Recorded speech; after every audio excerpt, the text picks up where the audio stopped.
अक्कलकोटामध्ये स्वामी समर्थांच्या एका भक्ताच्या घरी मोठा धार्मिक कार्यक्रम सुरू होता. अनेक अतिथी आले होते. घरातील नोकर स्वयंपाक करत होते.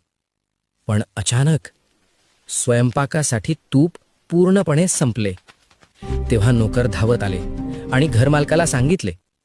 हे ऐकून घरमालक चिंतेत बुडाला आणि पळतच तो स्वामींच्या दर्शनार्थ गेला.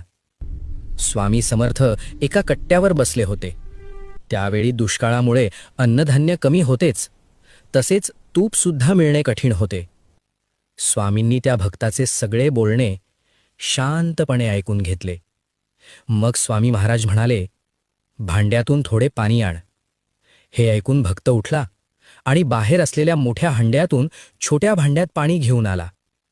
स्वामींनी त्या पाण्याकडे पाहिले आणि सगळे पाणी